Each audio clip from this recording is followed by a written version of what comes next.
that may you bless this conference, may you bless this gathering, and may you bless each one of us gathered here this morning, so that whatever transpires solutions to the nation, so that we can pass through the challenges which this nation is passing through, so that what our engineers have prepared today indeed should be an answer to the challenges the Malawi nation is passing through. Father, we thank you for this gathering, and we pray that may you bless each one of us gathered here, and all those who will be presenting their research papers. May you bless them as they make their presentation, and may you bless each participant gathered here this morning. May you take control and take charge of this event, so that at the end of the day, it should bring positive results. We give you all the honor and all the glory. May you bless Malawi, bless Mubas, and bless all of us. In Jesus' name we pray. Amen.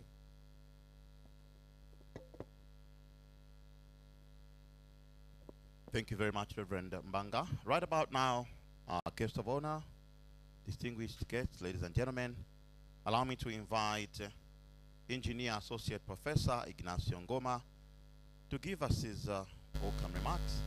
And after he leaves the podium, I will ask the Executive Dean in the School of Engineering, Associate Professor Brian Kandare, to follow thereafter. Engineer Professor Ignacio Ngoma.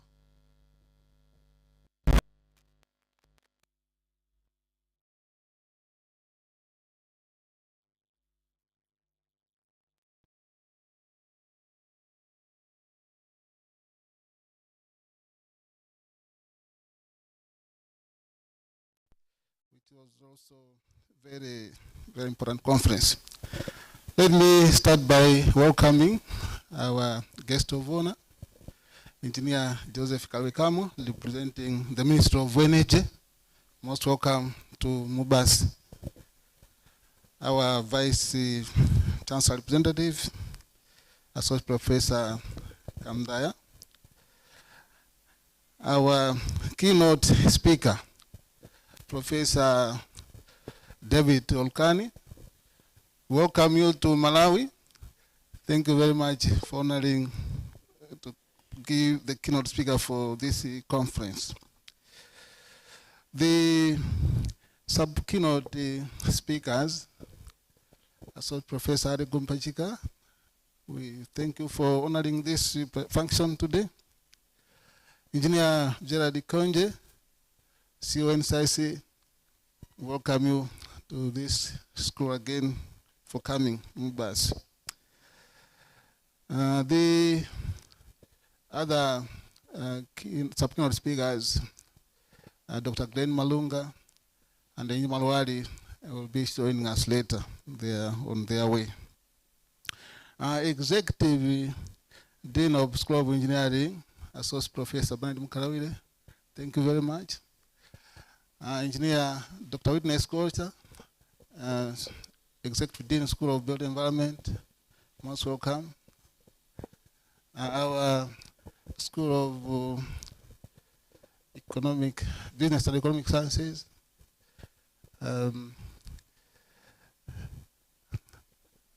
Dr. Hanifi, Rabia Hanifi, welcome to this conference, and of course our chaplain. We have industry captains present with us here. We have Engineer Milo Champiti, the CEO of Roads Authority. Let me also recognize those who have not seen in person, but they are here. The heads of academic departments present today, and of course the participants and the media present. All welcome to this function. I will start by recognizing the organizing committee. The organizing committee comprised of the following members: Associate Professor Kafodia, Associate Professor Friday Mwale, Dr. Joshua Jisambi, Head of Mining, Dr. Rodwell Bakolo, Head of Electrical Engineering, Dr. Timothy Chata, Head of Mechanical Engineering, Dr. Aliki Vueza, Dr. Kenneth Gondwe, Mr. Wade Mia, Mr. Dara Namaona, Mr. Peter Bonali from marketing section, and Ms. Janara Misomali, who was the secretary to our meetings. We thank you for the time you spent preparing for this conference.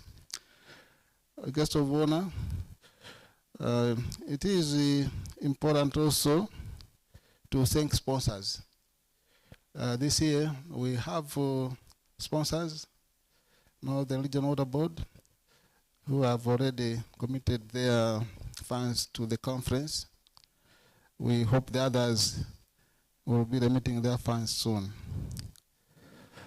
In terms of organizing conference, there is of course the need to spend resources, and we really rely on those who are willing to sponsor activities of this nature. I would like to thank those who took time to prepare papers for the conference. A conference is not a conference if there are no papers. So I would like to thank those and encourage those who have ideas or have done work, but they have had no time to prepare documents that could be presented at a gathering like this one. It is important as academia, but even practitioners, to share their experiences. That's the only way knowledge can be enhanced. In terms of the theme of the conference, advancing engineering, innovation, technology, and the climate resilience through the lens of My 2063.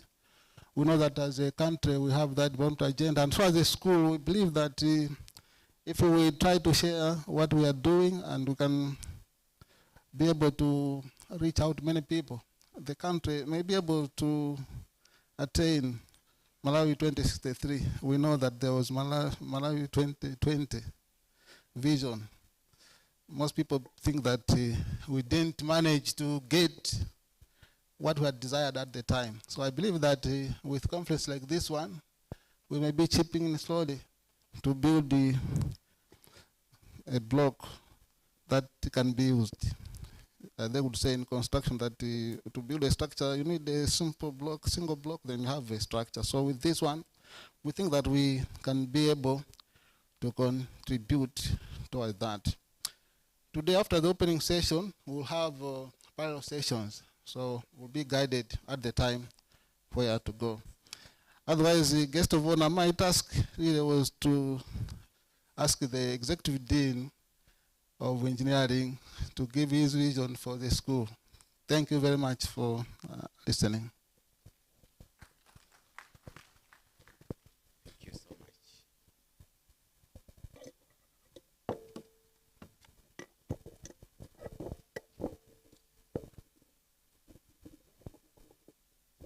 The guest of honor, who is the representative of the principal secretary in the Ministry of Energy, Engineer Joseph Kalowekamo. The keynote speaker, Engineer Professor David Olukani. The MOBAS Vice Chancellor's representative, Associate Professor Paso Kamdaya, who is also the Executive Dean of the School of Science and Technology. The CEO of NCIC, Engineer Gerard Konje. The CEO of Malawi Telecommunications Limited, Associate Professor Harry Gombachika. The CEO and directors from other institutions here present. The conference chairperson, as Engineer Associate Professor Ignacio Ngoma. Executive deans of school, I can see two of them here, Engineer Dr. Witness Kuocha and Dr. Rabia Hanif. And all those whom I might not have picked, but executive deans that are here. The MOBAS heads of academic departments, the MOBAS heads of non-academic departments, MOBAS academic members of staff, Engineer Wakisa Mwaruali, Dr. Glenn Malunga, sponsors here present, members of the press, and ladies and gentlemen. Good morning. Actually, I'm so excited and I've got a lot of energy because of your bright faces. Actually, you know, sometimes you come to the podium and you get frightened by, of course, I must also recognize, how can I not recognize in a special way, our chaplain, Reverend Mbanga. We are greatly honored to have you here, and you've ushered us into this with God at the beginning by the prayer. So I recognize. I think there must be other dignitaries whom I have not recognized. I recognize all the protocols. So once again, a very good morning. I would like to welcome you to the second School of Engineering conference. Oh, I'm seeing now the CEO for those authority. Actually, I think you came in before we were ushered in. And I would like to recognize you, Engineer Champiti, a fantastic professional in this field of engineering. Yes, so this second School of Engineering conference is yet another time that we are gathering to witness the move towards attainment of the Malawi 2063, and it's a joy and a privilege, a great privilege for me to stand here once again.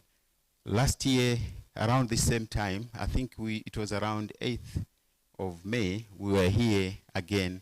We were here actually for the first time. Then it was an inaugural conference. This time around, we are talking of the second engineering conference. I feel great honor to speak to you, distinguished delegates and ladies and gentlemen.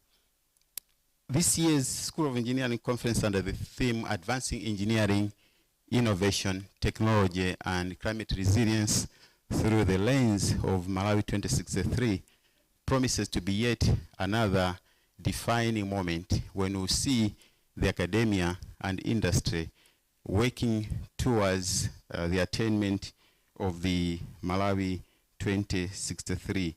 We'll be seeing ways of transforming our nation into an inclusively worth creating nation.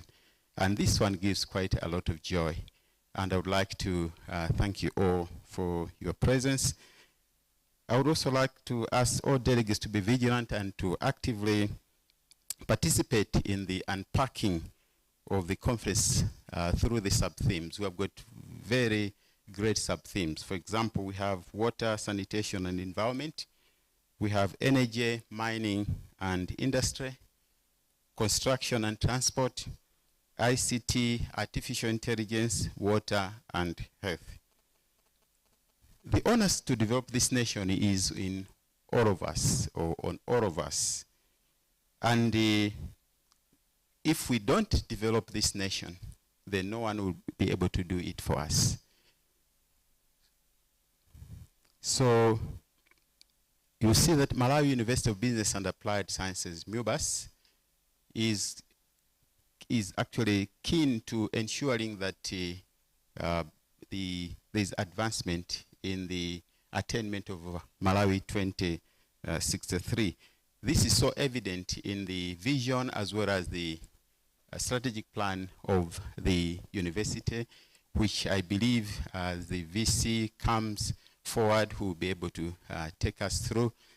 But what I need to emphasize on is that the School of Engineering and other schools in the Malawi University of Business and Applied Sciences, MUBAS, are towing the same line, using the vision and the strategic plan of the university to make sure that we are aligned with the Malawi 2063. The School of Engineering is also cognizant of the fact that the national education sector implementation plan is charging all the subsectors in the education in the Ministry of Education, or maybe in the education sector, to ensure that we advance equity and access to education, and also to ensure quality and relevance, and also governance and management. And you will notice, I think before long, that this conference speaks to the NESIP, the National Education Implementation Investment Plan, rather. So the School of Engineering, to put the delegates in perspective, you will notice that it has moved a long way to supporting the both Malawi 2063 and NESIP. And this is quite evident. Firstly, the school has proved to be a vessel for the acceleration of the attainment of Malawi 2063, as seen through initiatives. The school has been a vessel to support the Malawi 2063 and NESIP using the MUBA strategic plan. For example, the school is spearheading the Malawi University of Business and Applied Sciences, or MUBAS Commercial Limited Company, which is a holding company.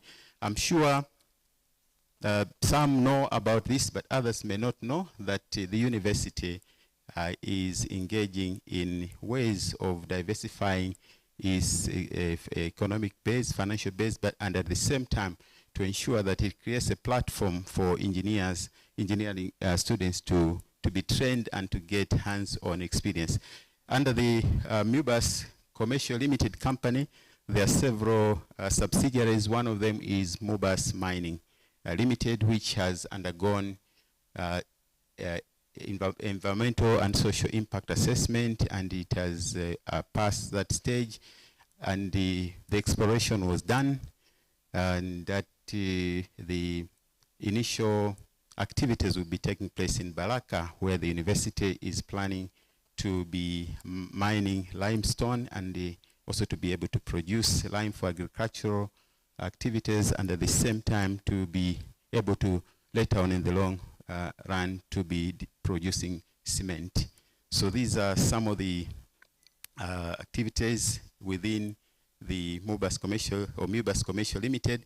There are also other entities under this, like ENGBELT, which is Engineering and Built Environment, where the School of Engineering will be working hand in hand with the School of Built Environment to make sure that we help to develop this nation through infrastructural development. So ENGBELT will be engaged, just like other companies, maybe construction companies would be engaged in constructing roads. We have the MUBAS has taken that direction, that we should be able to do that, and that to ensure that the university increases its financial base or revenue base, and at the same time to provide a platform for undergraduate students to undertake their internship, which is a must. By the way, please, guests of honor and all delegates present, to advance to you that it's a requirement in the School of Engineering that all students must undergo a complete semester of industrial attachment. And sometimes we are constrained, we can't get the required spaces for that industrial attachment or internship. And then when we have entities like ENGBELT, we hope that we will be able to reach out to all the undergraduate students so that they go into the industry ready and they don't have to have a much need to be trained by industry captains. We've also got within the same, which is WoodTech, a subsidiary under MUBAS Commercial Limited.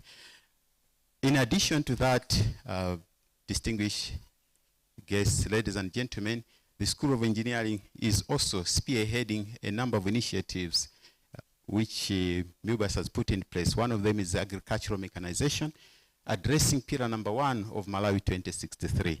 And you may be excited, I believe, to learn that under that we've managed to get quite a modest, or I should say maybe substantial support from the government. The government single-handedly has actually initiated the funding of this project.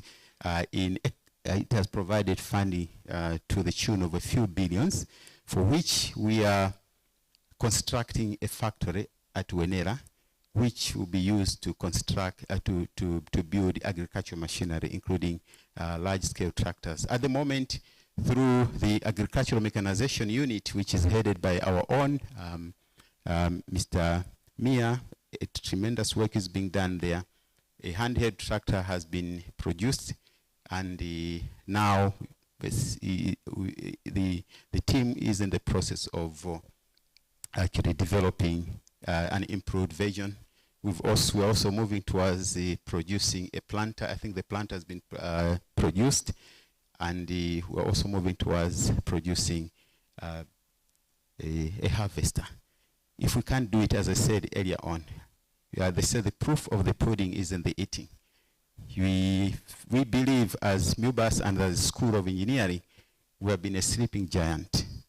And I think without any fear or prejudice, I can confidently say that we are a giant. MUBAS is a giant, and we can move on.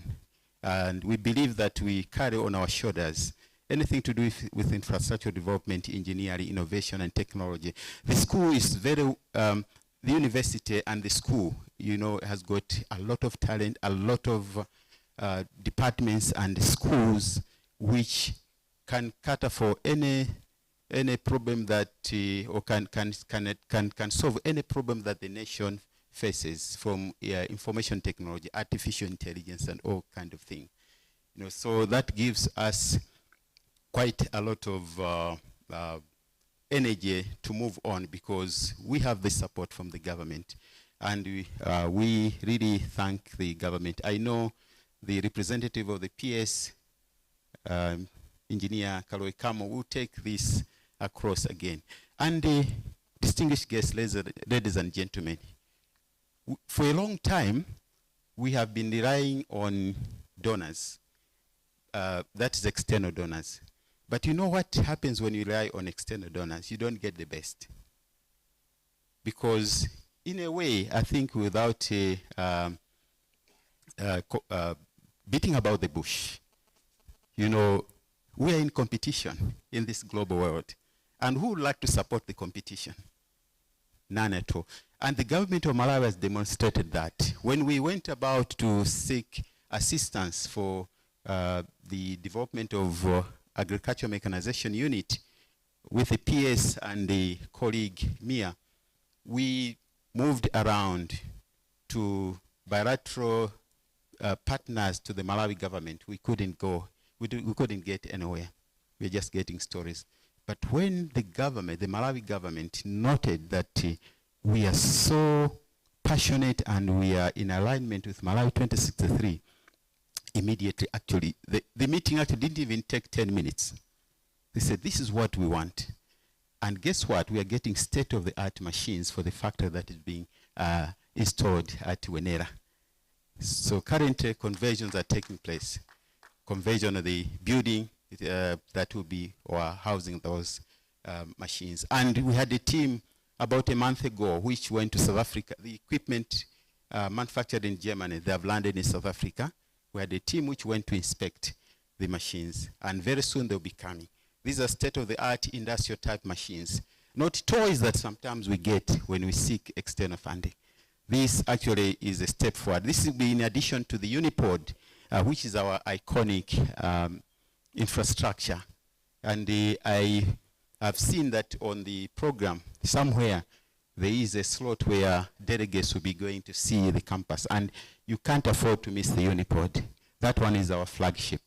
So I would urge you to hang on as we're beginning in this conference. Let's carry on up to tomorrow. The whole idea of having this conference to only take place in 2 days is to make sure that we understand there's no one that is just a busybody or lazy body, but all of you are so engaged in your respective institutions and your positions. So we want to make it as short as possible so that you don't feel like you are impatient, you want to rush for something, but maybe you can sacrifice these 2 days. We know they are not mean. They actually, it's not a mean thing for you to be here for 2 days. It's quite substantial, but actually shorter than having maybe a conference for the whole week.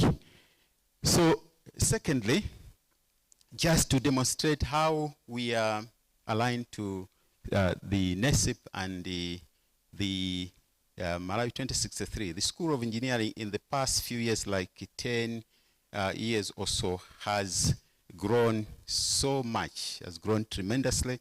And currently the school is hosting 43 degrees and diplomas, of which 16 are undergraduate degrees. And we have another 15 which are postgraduate degrees, masters, Master of Science, Master of Philosophy, and Doctor of Philosophy. And we also have 12 diplomas. This is a niche which is normally ignored, but is so important in industry because you need middlemen, you need people who can really work, who can actually assist engineers to innovate and to actually manufacture. So another milestone, maybe before I move to the next milestone, let me inform the delegates of a major change that has taken place in the development of the curriculum or curricula in the School of Engineering. And this is the streamlining of the civil engineering, which used to have 3 specializations at undergraduate, which is civil, water, transportation, and structures. So through consultations with stakeholders when we are doing the curriculum review, it was recommended that specialization should not be done at undergrad. So we've gone back to one generic civil engineering degree program so that the specializations are done now at postgraduate level. So what are these specializations? We have got civil engineering, Master of Science in Civil Engineering, Geotechnical, Transportation, Construction, Water, and also structural engineering. And then we have got a Master of Philosophy in Civil Engineering and Doctor of Philosophy in Civil Engineering. All these are running. Actually, in the period of like 2.5 years since the unbundling of the University of Malawi, to which MUBAS used to be known as the Polytechnic, we have almost doubled the number of postgraduate degrees. And thanks to my colleagues, I've got a wonderful team of heads of department. I think at this particular point, I'll have to ask them if they're around here, maybe to stand and give them a standing ovation. We've got Associate Professor Innocent Kafoja, Dr. Timothy Chaza, Dr. Chisambi, and we have got Dr. Bakolo. Where is Dr. Bakolo?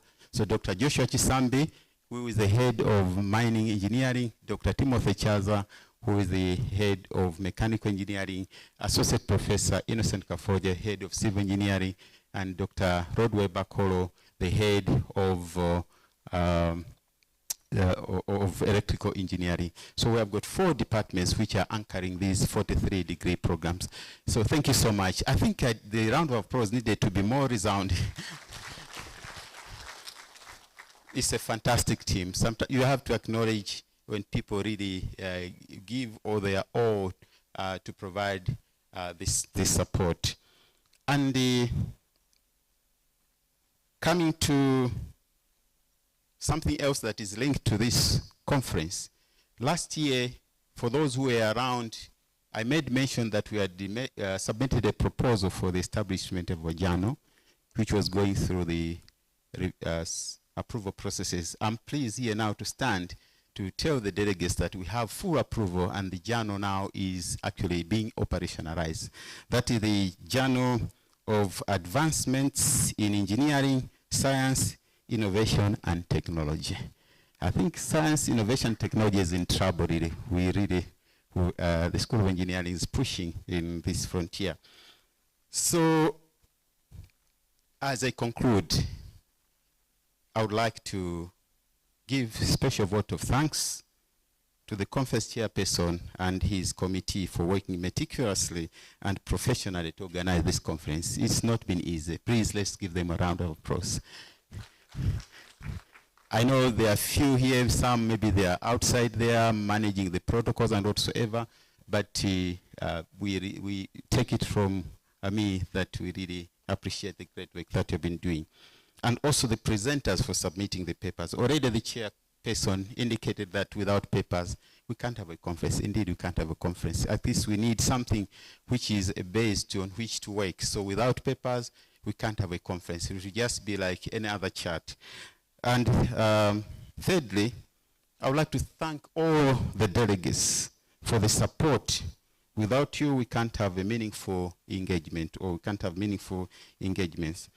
As Chinua Achebe said, and I quote, "A man who calls his kinsmen to a feast does not do so to save them from starving. They all have food in their own homes."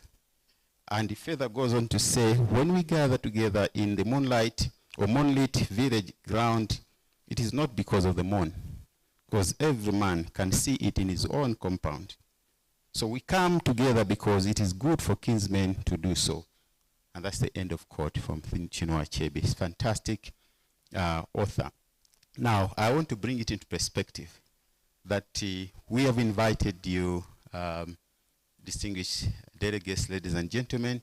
It's not because you didn't have any other better thing, but because it's good that you want to subscribe to the drive to make sure that we contribute towards making Malawi an inclusively worthy and an inclusively worth creating nation. So I think you deserve a round of applause for that. And finally, but not least, the sponsors. Sponsors, as the chairperson indicated, you have done great. We are able to have this conference, which has costed a couple of millions, tens of millions to facilitate. It's because of the sponsors. And one of the, I should say not one, but the largest sponsor is our very own university. The representative of the Vice Chancellor, please take this vote of thanks to the Vice Chancellor, because actually the lion's share of the expenses have been taken by the university. And we are so grateful. Can't you really give it up for the MUBAS management and the VC? A round of applause. Yes, sometimes you forget yourself. Again, I normally, I'm winding up now. I'm normally inspired by some of the authors of African proverbs. You know, the same Chinua Achebe in Things Fall Apart. There's a very good lesson that we get from his analogy when he was talking of a certain lizard. This lizard, it fell from an iroko tree. Maybe, I don't know, Professor Orukani, you know the iroko tree. It's like a palm. And you know it goes so tall. So this lizard, when it went up, it fell. And it didn't burst. And it expected people to actually clap to say, "Oh no, this one is tough, has not burst." But no one clapped.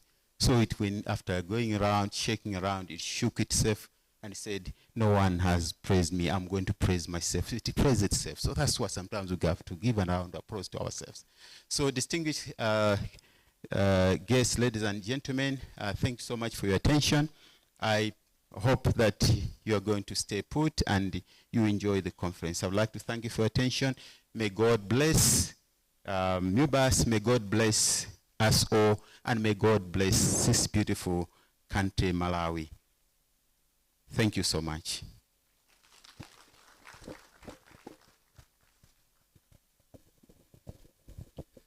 Thank you very much. Another big round of applause for Associate Professor Barnett Nkandawire. And another big round of applause for the previous speaker, Associate Professor Ignacio Ngoma. Guest of honor, distinguished guests, ladies and gentlemen, the theme for this year is Advancing Engineering, Innovation, Technology and Climate Resilience through the Lens of Malawi 2063. I am no engineer myself, but it is common knowledge that climate resilience does rely on clean energy, which in turn depends on effective waste management. This morning, we are honored to have a representative from the #1 university when it comes to addressing waste by converting it into useful products. And that is engineer, Professor David Olukani, all the way from Nigeria. Associate Professor Bernard Mkandawire quoted Chinua Achebe, but I will seek permission from our university chaplain to quote the legendary John the Baptist, who, when talking about Jesus was coming, he said, "I'm not even qualified or worth of touching his feet or his sandals." So I'm not qualified or even have the powers to introduce Engineer Professor David Olukani, all the way from Covenant University. But instead, I'll invite Professor Teresa Mkandawire, who is qualified for that, to touch the sandals and the feet of Engineer Professor David Olukani. A big round of applause for Professor Teresa Mkandawire to give us an introduction of Professor David Olukani. Thank you. Thank you very much. Am I qualified? Thank you very much, our Director of Ceremonies. Our guest of honor, Engineer Kaluhegamo, representing the Principal Secretary from the Ministry of Energy, representative of MUBAS Vice Chancellor, Associate Professor Mphatso Kamdaya,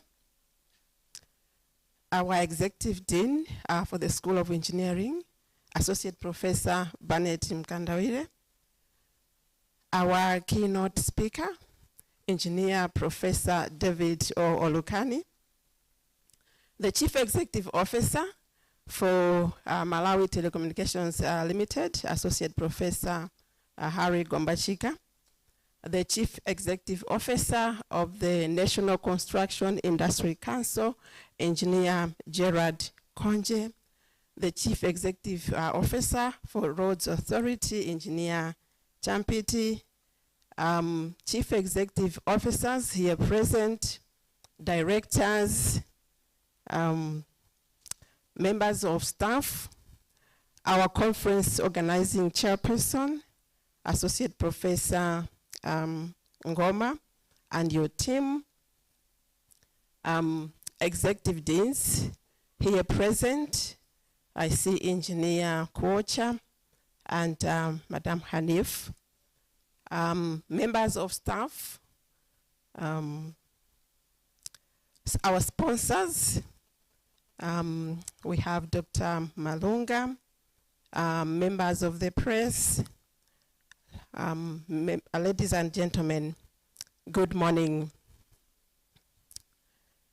It is my pleasure to briefly introduce our keynote speaker for this year's School of Engineering Conference under a theme, Advancing Engineering, Innovation, Technology, and Climate Resilience through the lens of Malawi 2063.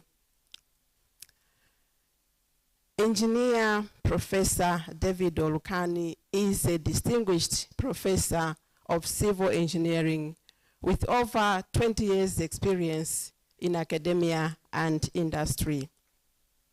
He specializes in water resources and environmental engineering with a focus on waste management, sustainability, circular economy, and water sanitation. A Fulbright scholar with international research experience in the United States of America, Canada, and across Africa, Professor Olukani has authored over 180 peer-reviewed publications and has led multiple international collaborations in sustainable infrastructure. He currently serves as the pioneer chair of the Waste to Wealth initiative at Covenant University and advises projects like the Africa Sustainable Infrastructure Mobility, ASIM. Actually, Professor Olukani is here at MUBAS for 3 months under a staff exchange program. He also holds leadership roles in several professional bodies, including the Council for the Registration of Engineering in Nigeria, COREN, American Society of Civil Engineers, as well as the International Conference on Sustainable Waste Management. Beyond his academic and professional achievements, Engineer Professor David Olukani is a community leader and also a youth mentor. He is an ordained pastor in the Living Faith Church. A round of applause. Please join me in warmly welcoming our keynote speaker, Engineer Professor David Olukani.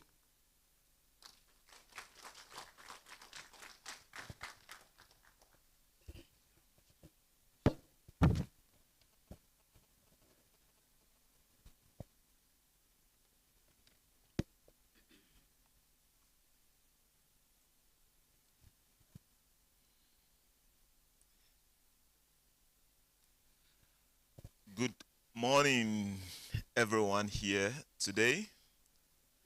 I say good morning. I'm still not hearing each and every one. I say good morning, everyone here today. Thank you very much. First and foremost, let me appreciate God Almighty, the giver of life, who has made this day possible and also given me the privilege to stand before these esteemed, delegates and everyone who has come to be part and parcel of the second international conference, which is hosted by MUBAS College of Engineering, or here we say School of Engineering. Let me observe the protocol by appreciating the management of MUBAS, ably led by the Vice Chancellor, and who is here represented by Associate Professor Kamdaya. I hope I pronounced that very well. Yeah. I also want to appreciate the members also from the industry.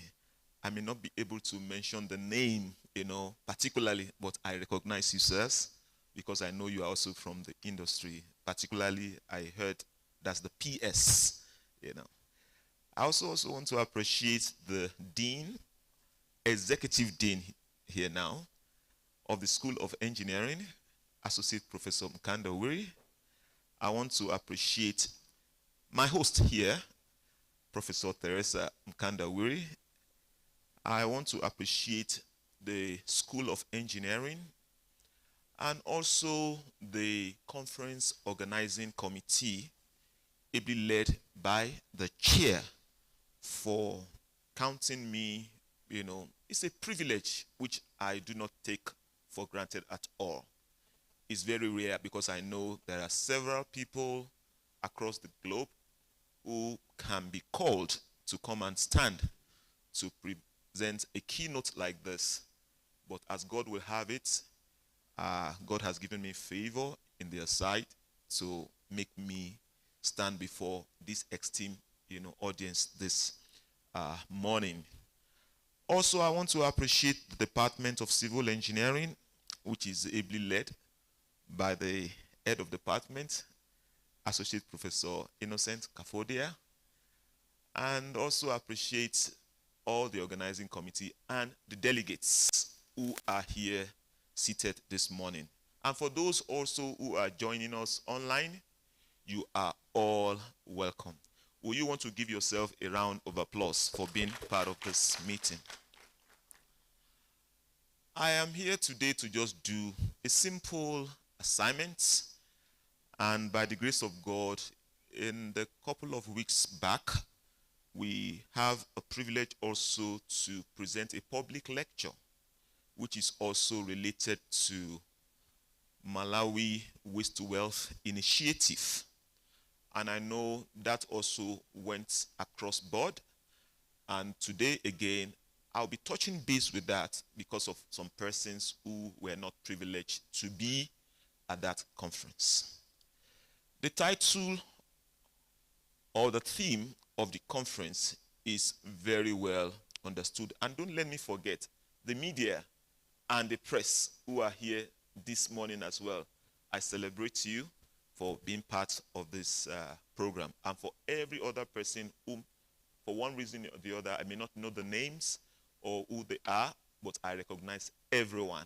Please let that be well, documented. Thank you very much. So the theme of this conference, Advancing Engineering, Innovation, Technology, and Climate Resilience through the lens of Malawi 2063. I know some of us are having lens here, and the lens purpose is for you to be able to see much more. Is that okay? And when I was told about this conference, I began to check, what is it, God, that you will want me to share with this esteemed and distinguished audience? And God, who is the Father of all, who knows all things, inspired me and gave me this title. Can we put hands together for our Lord God Almighty, who is the inspirer, who gives understanding, knowledge. So the theme is very good, and also the title of my presentation is as presented on the screen: Promoting Town and Gown Partnership to Advancing Engineering, Innovation, Technology, and Climate Resilience for Malawi 2063. And I said, lens of sustainable waste management and circular economy. I have some outlines which I will want to run through.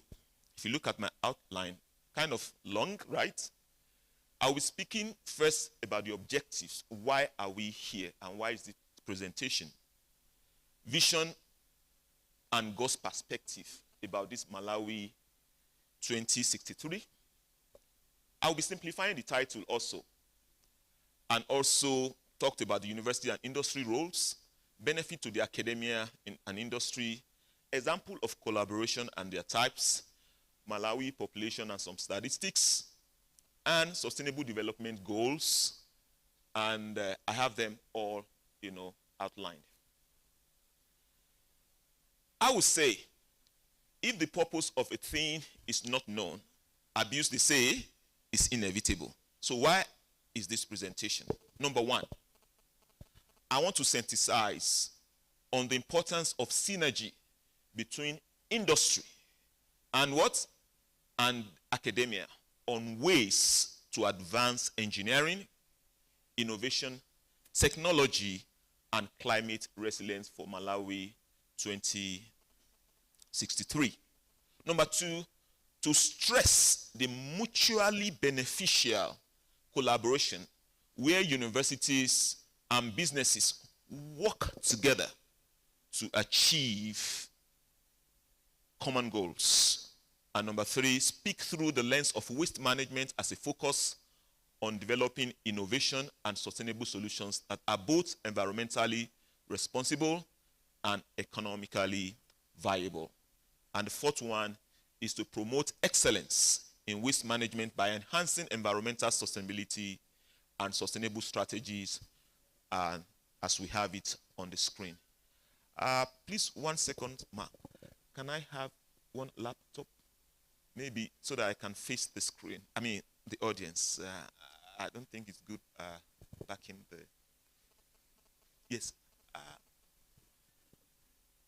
Please.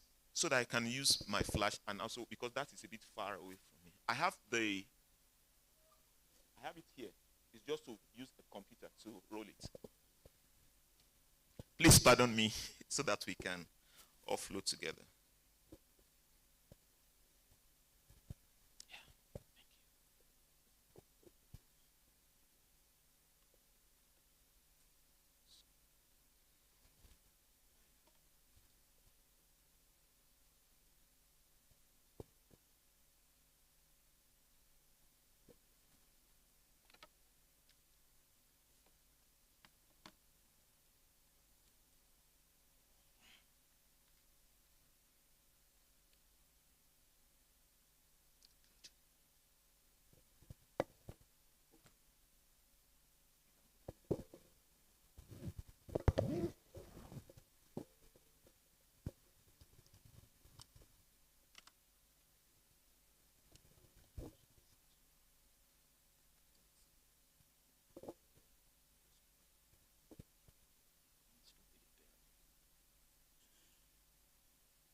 Beautiful.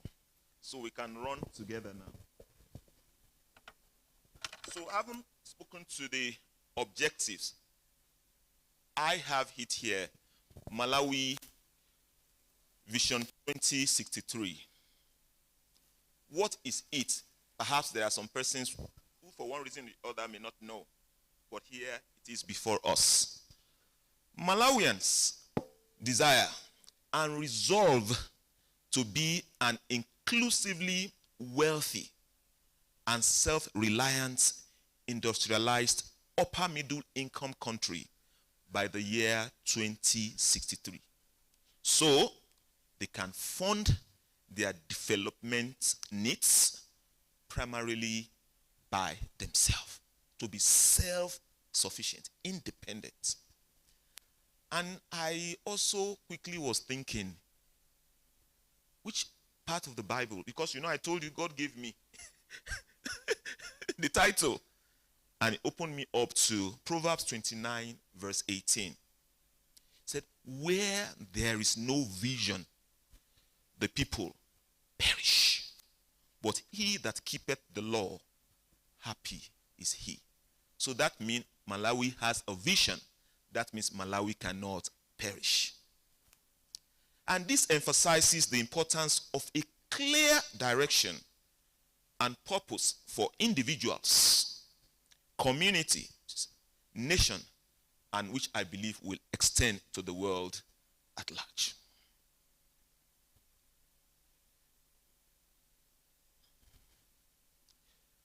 If I want to simplify this title again, because when I say town and gown, somebody might be asking, what is town? What is gown?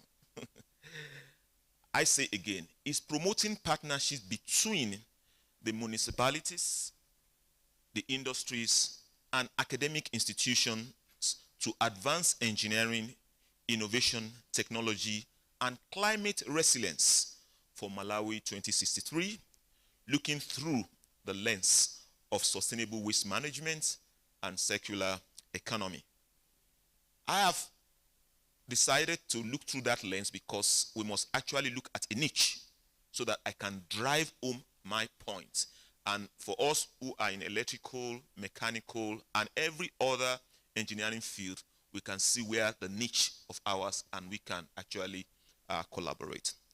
And by 2063, Malawi hopes to be in the top 20 countries for investment and developing economy infrastructure. What is the role of the university? Because it's not sufficient to just have a conference.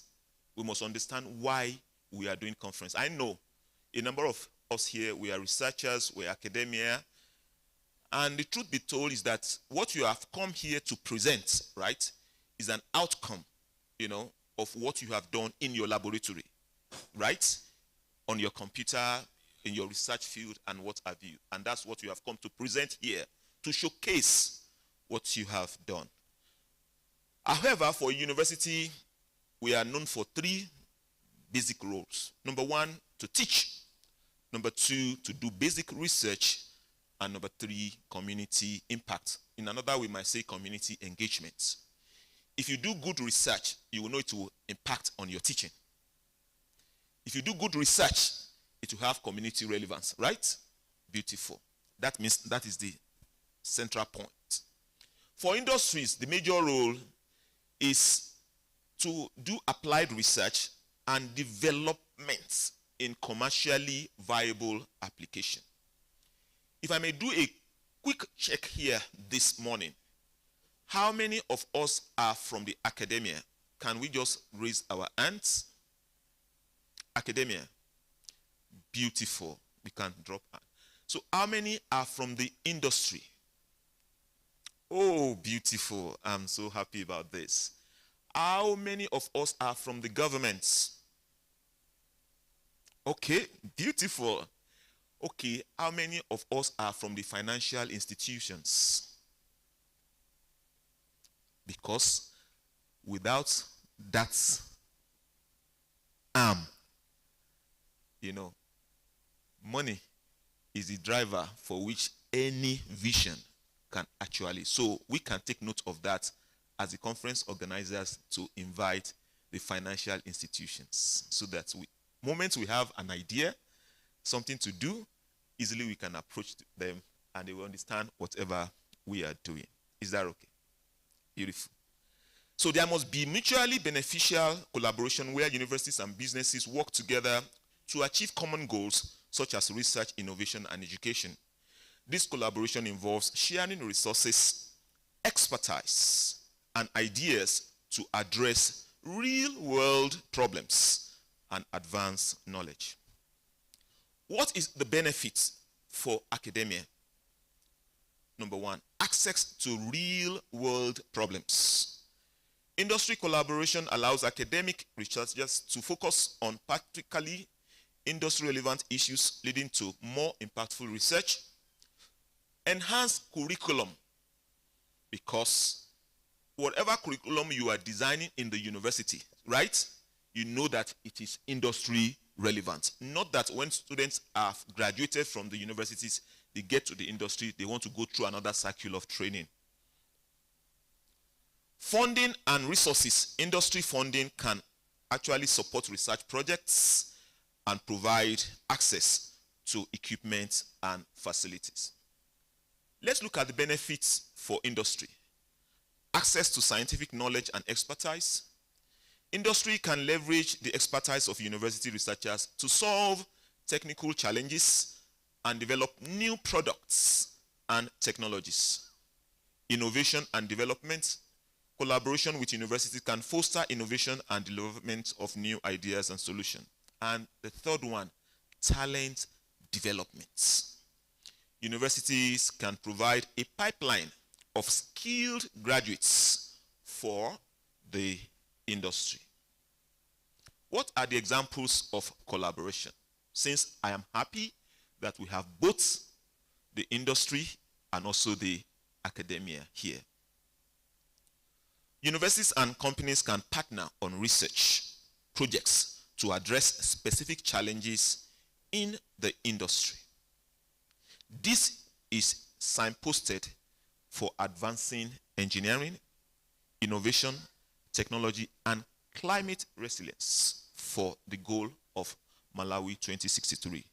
Industry partnership and cooperations. Students can gain practical experience through internships and co-op programs in companies and transfer of technology. University can transfer their research findings and technologies to industry partners for commercialization. Types of collaboration, it could be formal actually, and also it could be informal. When I say formal, that is through agreements and contracts by way of MOU, to just say, this is what we want to do jointly, right? Then you sign that paper so that when the revenue or whatever thing comes outside, aftermath, you can be able to tell what you want to share. It could also be informal. Collaboration can also occur through informal interactions and knowledge sharing. And I will plead with us that as we are all here today, before we leave, please let us initiate those collaborations so that it won't be as though we have only come to be part of the conference and present our paper and just go. The industry and the academia must today dine together. It might also be important to signpost the population statistics of Malawi so that we'll see where we are and what we should drive as a nation. Malawi is a landlocked and shares borders with Mozambique, Zambia, and Tanzania. I know this, we all know. And as of 2019, the population was estimated to be 18.6 million. That's huge, right? With a growth rate of 2.7%, which is potentially doubling by the year 2038. But the current population for Malawi is what we have down there, 21,240,689. Let's look at this also. So that means Malawi currently is not in the top 10 countries by way of population, right? Malawi is number 62, 62nd. Because of the slide, and I want to be very clear, so I didn't populate every other nation, but I just cited where Malawi is currently. So Malawi is 62nd in the world, And you can look my own country there. 161 million as of 2015.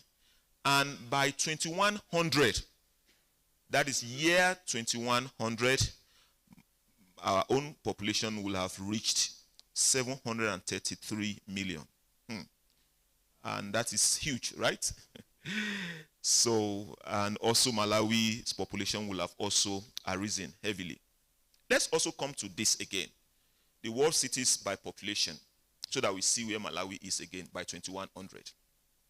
Blantyre at that time by 2100 will be by 41 million. Lilongwe will be 41 million. So that means we have to plan ahead. And if we must achieve Malawi 2063, we have to work together, the town and the gown, to make our vision realizable. There's no way we can look at the mirror of Malawi 2063 without putting on that cap that SDGs has presented to us. We were in a meeting proud to come in here just this morning, and one of our executives was speaking. I said, it's like this prof or this engineer peeped into one of the things I wanted to share, at the conference. If you recall, sir. Oh, thank you so much, sir. So how do we speak of Malawi 2063 if we would not speak about the SDGs? You remember we first had the MDGs, which ended in 2015, right? And those goals were not realizable, particularly for us in the developing nations. But the United Nations and Committee of Nations came together and said, look, let's signpost another one. And they came up to the one that will be ending in the next 5 years, 2030. And that is the SDGs. And what is the SDGs? The goals and targets are to stimulate action over the next few years in the area of critical importance and for humanity. We talk about people, we talk about the planet, we talk about prosperity, which Malawi wants to achieve, to be wealthy, right? Peace and partnership. And you can look at the 17 goals. All of them are well loaded. And we as a nation, we can just pick 2, 3, not necessarily saying even everything we want to achieve, right? So if Malawi as a nation will say, let our drive be just 3 or 5 of these goals, and collaboratively, let us work together and get it. By the year 2030, we can make a submission to say this is what our own contribution is, even in an effort to achieve, the goals. So here, for what I'm speaking to, relating to waste management, I have goals 3, goals 6, 7, 11, 13, 14, and 15. Very, very relevant. That is what? Good health, climate action, and all the other ones that I have there. Yeah, clean water and sanitation, affordable and clean energy, sustainable cities and communities, climate action, life below water, life on land, and all. Firstly, like I said, to achieve the SDGs in the field of engineering with circular economy in mind, there is need for a town and gown partnership across all disciplines in engineering. Collaborative efforts between the city governments and academic institutions to improve waste management system must be strengthened to achieve the goal. How do we do that? Number 1, promote engineering and technological solutions. And number 2, enhance climate resilience. The SDGs initiative adequately aligns with Malawi's Vision 2063. Please, let's put hands together for Malawi. You are doing as if you borrowed those hands. I say clap for Malawi. Thank you very much. Through partnership between municipalities and universities, Malawi can leverage academic expertise to address challenges in all fields of engineering, develop innovative solutions, and contribute to a more sustainable future. Now, the lens of waste management, just to speak to a particular context and what we have been driving in the couple of weeks back. This lecture focuses on developing innovative and sustainable waste management solutions that are both environmentally responsible and economically viable. When it comes to academic collaboration, academic institutions in Malawi can provide expertise in the area like engineering, environmental sciences, and technology, contributing to the development of effective waste management strategies. And for Malawi 2063 alignment, by focusing on innovative and sustainable waste management solutions, the initiative aligns with MW 2063's goals of promoting sustainable development for environmental protection. What are the options for collaboration in sustainable waste management? Number one, recycling. Converting waste materials into new products. And in the process of converting waste into new products, it cuts across all disciplines. Talk of civil, talk of mechanical, talk of electrical, it still runs across. To reduce need for landfill space and natural resource extraction, offering both environmental and economic benefits. Number two is composting, because I know we also have a lot of agricultural, things going on in Malawi. That is treating organic waste, e.g. our food scraps, yard waste, into a nutrient-rich soil amendment. This also reduces landfill waste and provides a valuable resource for agriculture. You will agree with me, chemical fertilizer is now expensive, right? And what is the value that we generate from chemical fertilizer? NPK. And that also can be derived from what? The compost. That's the manure. So if we compost our organic waste, I can tell us sincerely that would be a good way to go. What about incineration with energy recovery? Burning waste to produce heat and electricity can reduce landfill volume and generate revenue from power production. You see electrical here now. Do you see? You see mechanical here, right? So we have to collaborate. Control landfills with leachate management. That is implementing advanced landfill techniques with proper leachate collection and treatment, which will help us to minimize environmental impacts and extend the lifespan of landfill. I've been privileged to visit some nations of the world, and I see how they are tapping into resource. We call it resource recovery. Go to China, Beijing, I was there, and I went to a number of facilities, and I see how they are recovering energy. What about the United States? The same thing. Tapping resources, right? Making good, revenue. And the people are doing fine. What about India also? And the host of others. Then anaerobic digestion for biogas production, breaking down organic waste in the absence of oxygen. And you can see also the process as well. So this is one aspect that I want us to look at. Let's look at some facts and figures about Malawi waste management, because it's also important. I'm happy the industries are here and also the academia are here, so that maybe this forum could be a point where we can begin to initiate some things that we can do collectively.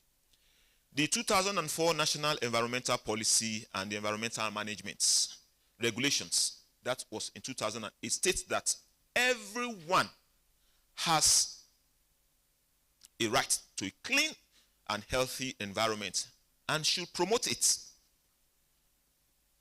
Malawi faces challenges in managing waste due to inadequate and poor infrastructure, low awareness, limited human and financial resources, as well as poor coordination among stakeholders.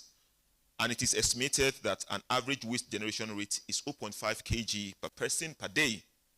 And some cities in Malawi are challenged by the accumulation of waste due to the rapid increase in the urban population and limited resources for public service delivery.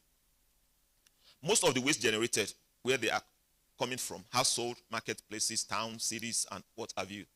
And currently, waste collection is very low. at about 30% due to factors such as inadequate collection, vehicles and financial constraints. And in some cities, from my study, like Lilongwe, this council privatized waste collection and transportation through informal public-private partnership arrangements. Waste collectors obtain consent from city councils to collect waste from designated areas. These are some of the policies that are currently on ground. If we need to open them over again and see how we want to ginger, effective waste management collection. Environmental management, which is Regulation 2008, the Public Health Act, the Local Government Act, the Malawi Bureau of Statistics Act, and also the Environmental Affairs Department under the Environmental Management Act, which has mandated to coordinate the management of environmental, including issues relating to waste. These are also the various stakeholders for waste management. Look at the Ministry of Health is there, Ministry of Industry, Environment, which they have to be part and parcel of what we are dealing with. Can we now look at collaborative projects for engineering and technology, partnering with engineering departments in universities to design and implement innovative waste management technologies such as advanced sorting system, biogas production, and waste-to-energy plants. Waste collection and transportation, that is collaborating with transportation engineering or logistics departments to optimize waste collection routes, implement smart waste bins, and improve waste transportation system. And the third one, material recycling and recovery, working with material sciences or chemistry departments to develop and implement sustainable recycling programs, including recovery of valuable materials from waste streams. What about knowledge transfer and capacity building? Training programs that we can put together. Offering training programs for city workers and community members on waste management best practices, recycling and composting. Academic research, funding research projects on local waste management issues such as waste generation pattern, public awareness campaigns, and the feasibility of specific waste management technology. Please, we can, in our respective institution, engage our young minds because they are actually the future. Many of us here, let's just have an idea what is our age currently and now look at how old we will be in 2063. You can now imagine that the future are those young minds that we need to engage productively.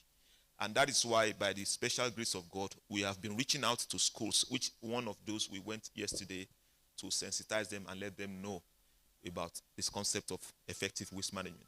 Student internships, providing internship opportunities for university students to work with city waste management departments, gaining practical experience and contributing to development of innovative solutions. Community engagements, public awareness and campaigns. And I'm using this platform today again to do another campaign because I know we are representing respective institutions, from Malawi and also internationally, so that we can take this course to our own respective institution to champion that we can make our goals achievable. Community events, organizing community events such as waste collection days, recycling workshops to engage residents and foster a sense of ownership in waste management and collaboration with local NGOs. Very, very important.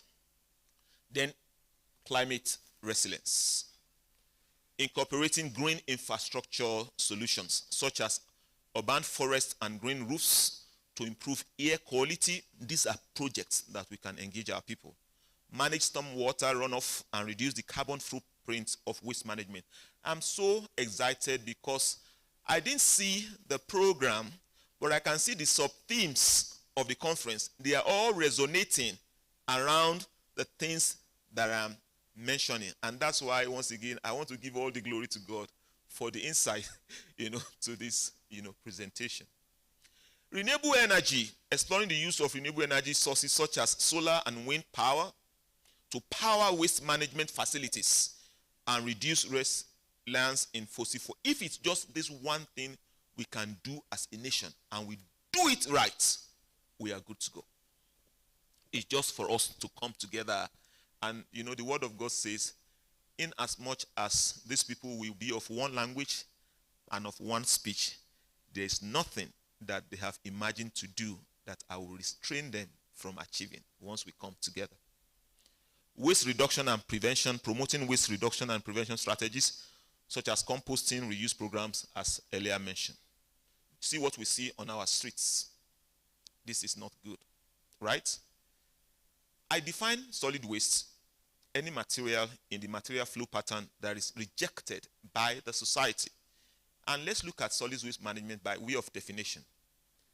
It's a term that is associated with the control of generation, storage, collection, transfer, transportation, processing, and disposal of solid waste in a manner that is in accord with the best principles of public health, economic, engineering, conservation, aesthetic effect, and other environmental considerations.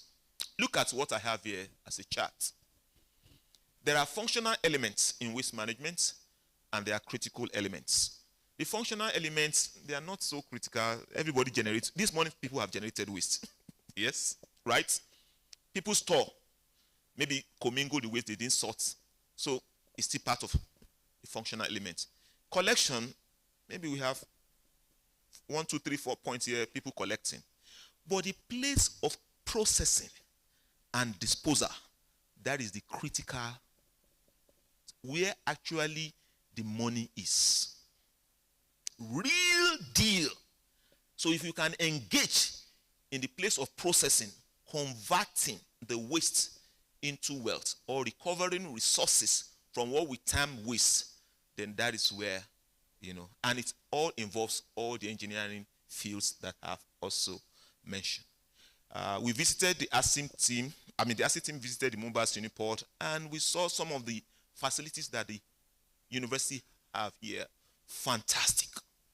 But we have one particular there, like a plastic shredder machine that can be actually utilized much more effectively. Let's do a SWOT analysis quickly. What do I mean by SWOT analysis? Even particularly with plastic waste now. Which, look at it on all of our tables now. Bottle of waters. After we have taken the water, what happens to the plastic this afternoon? I don't know. But is there an effective way that the university is engaging to make use of this waste after the program? So SWOT analysis talks about the strength, the weakness, the opportunities, and the threats. And this I have shown to us on this slide.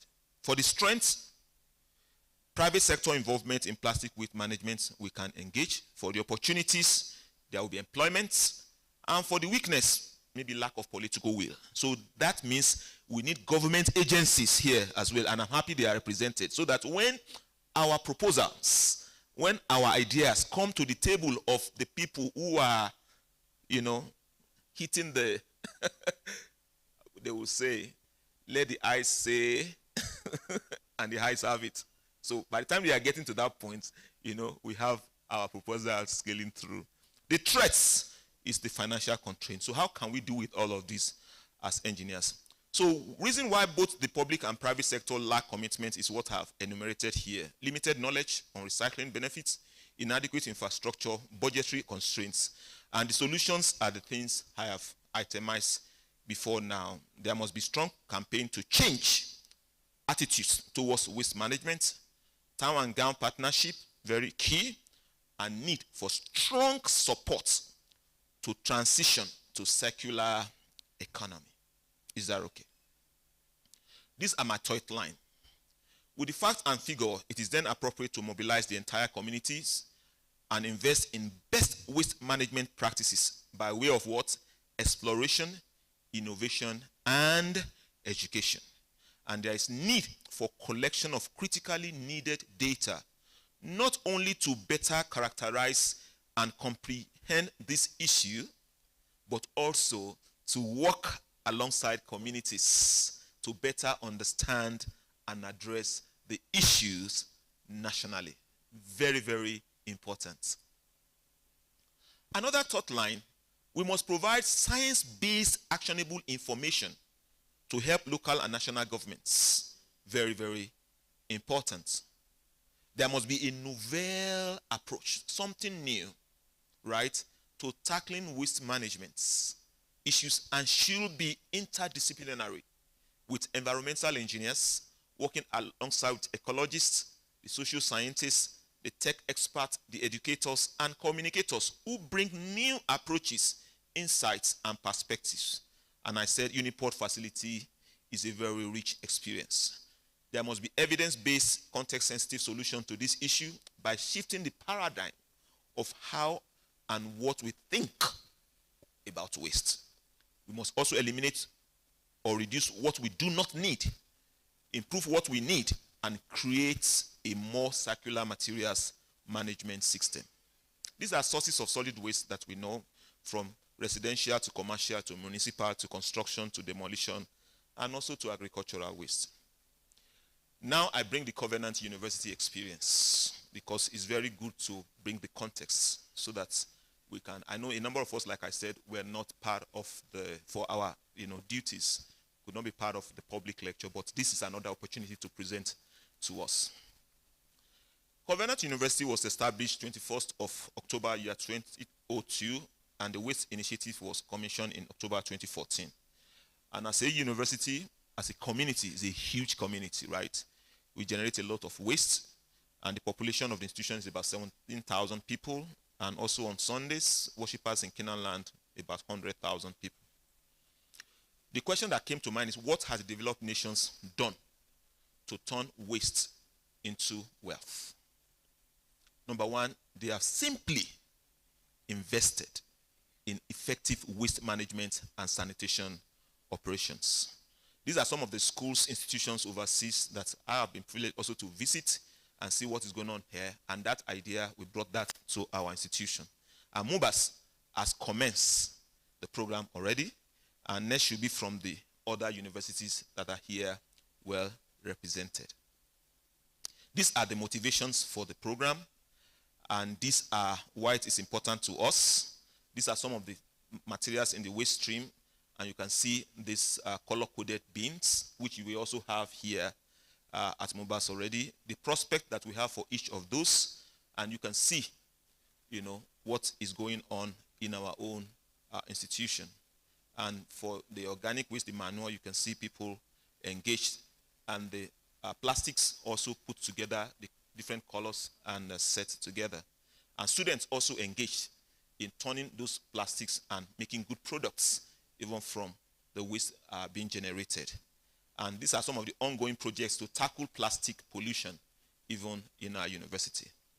So, when it comes to the entrepreneurship part of it, see, each of those recyclable items, they have money associated to them. And for this, converting into USD for a particular location we picked in Nigeria, we have almost 30,000 US dollars that can be, generated in revenue for waste that people have discarded. You see. So composting is also a very good one, and you can see the machines also working and trying to prepare that. And you can see something very ready, rich, and you can see it is bagged already for sale. So instead of thinking of chemical fertilizers, right? And for biogas, this is another part you want to look at, renewable, and you can see somebody already using that to cook. For resource recovery, I have the socio-economic benefits, which is to reduce solid organic waste volume, generation of renewable energy, biogas, reduce greenhouse gas emissions, and all of that. And also particularly for job creation. So speaking in the light of solutions, I have been speaking about that already. Yeah, so we can look at all of this in terms of adopting the use of creative story and all of that. Then proposed solution needs to create awareness on safe disposal of plastic waste, and there must also be a strong understanding of what is causing waste pollution. Proposed solutions also continues, and There we have, I'm actually also conscious of time, so that's why I'm also moving the slides.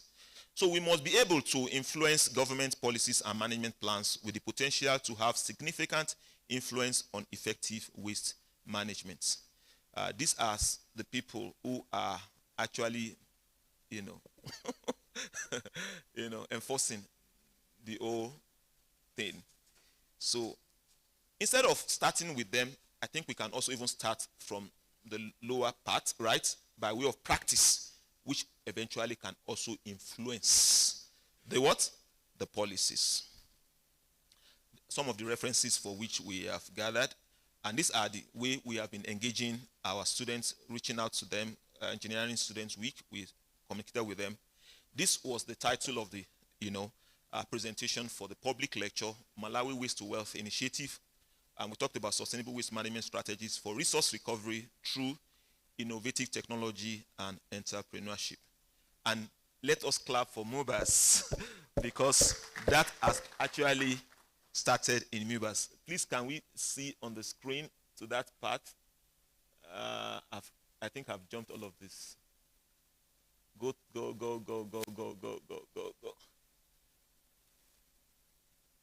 Yeah, continue, please. Continue. Yeah, continue. Yeah. Yes, you can see. So that is there. The next slide, please. This is already initiated already in MUBAS, and the students of civil engineering, all of them actively engaged. And we have also taken this to secondary school. The next slide, please. The next slide.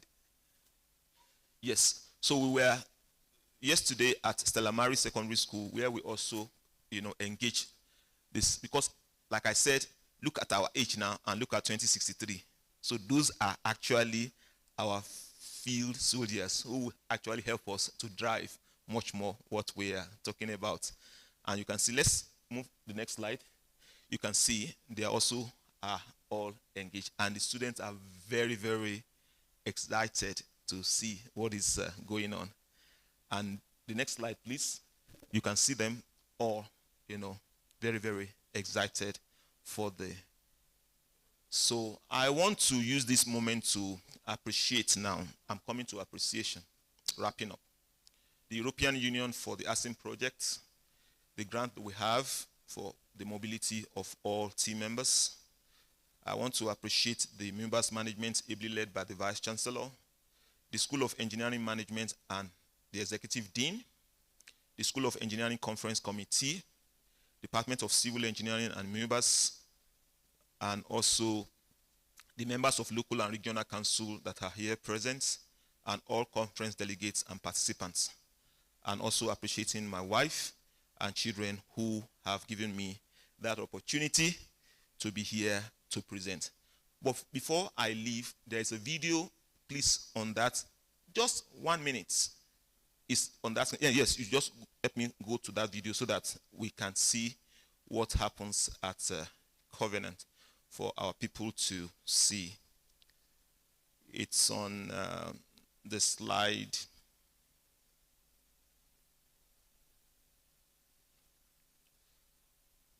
Have you seen that? Yes. So please, let's watch or see this video. You can play it, please.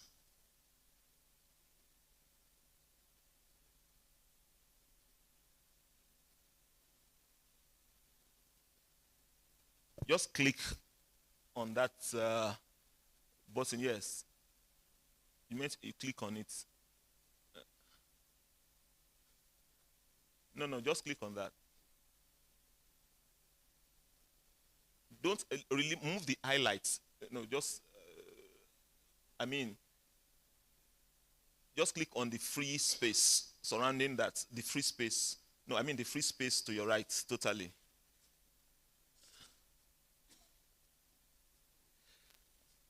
Okay. Anyway,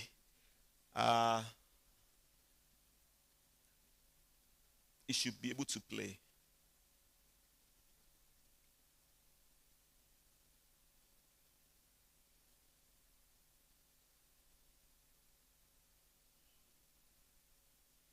So that arrow, that pink, yeah, if you click on that, click on it and leave it to play.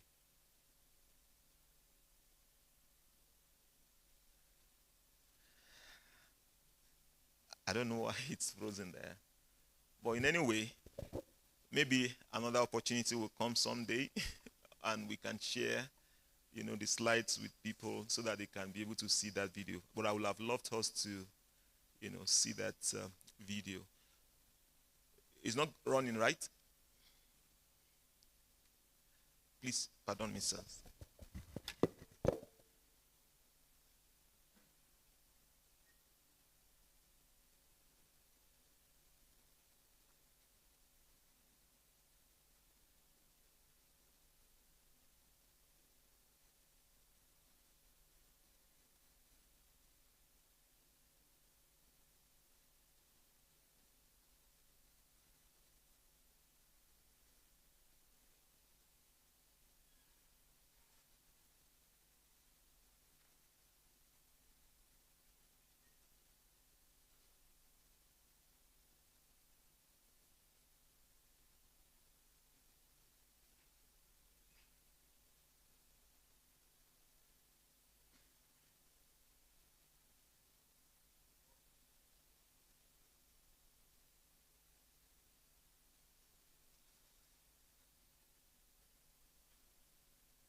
First Nigerian university to be ranked in the top 401 to 500 category of world universities by Times Higher Education in 2018.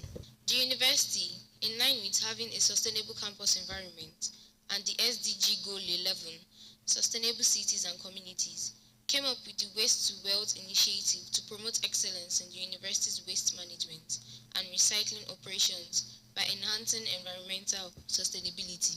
This initiative also evolved sustainable strategies for managing waste generated by the university community.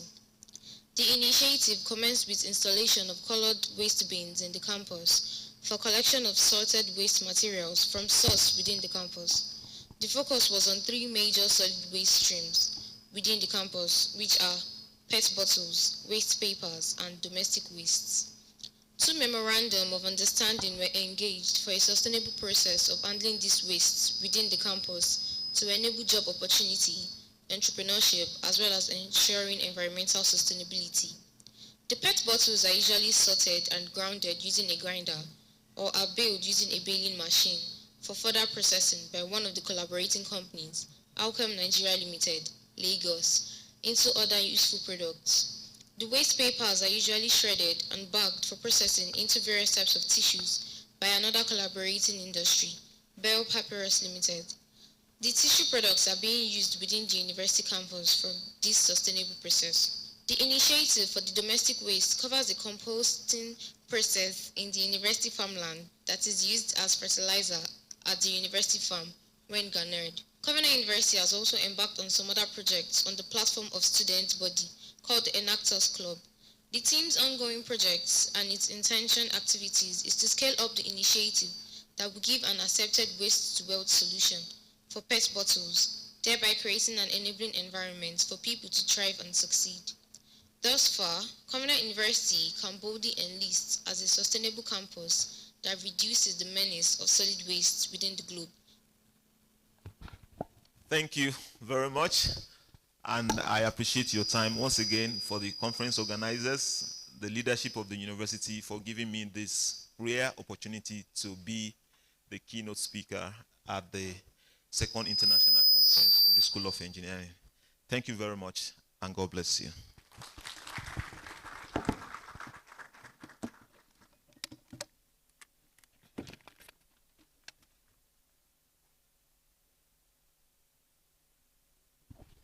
Another big round of applause for Engineer Professor David Olukani. What a presentation, very insightful and what a career path. I'm sure you understand why only Professor Teresa Mkandarire was the rightful person to introduce him. 180, not just journal articles, but peer-reviewed. If I was reading that, I would thought maybe it's a typo. It should read 18 peer-reviewed journal articles. But 180. Another big round of applause. Right about now, let me invite the representative for the Vice Chancellor, Associate Professor Pastor Kamdaya, who is also the Executive Dean in the School of Science and Technology. Associate Professor Kamdaya.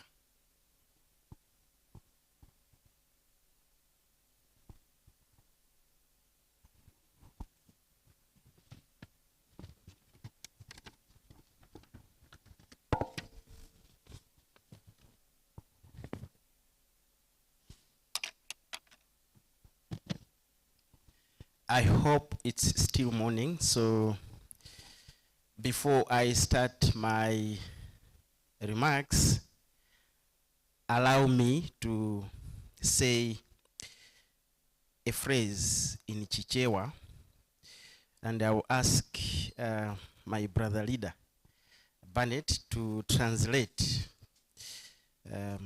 Lelo kwakoma ndikuno.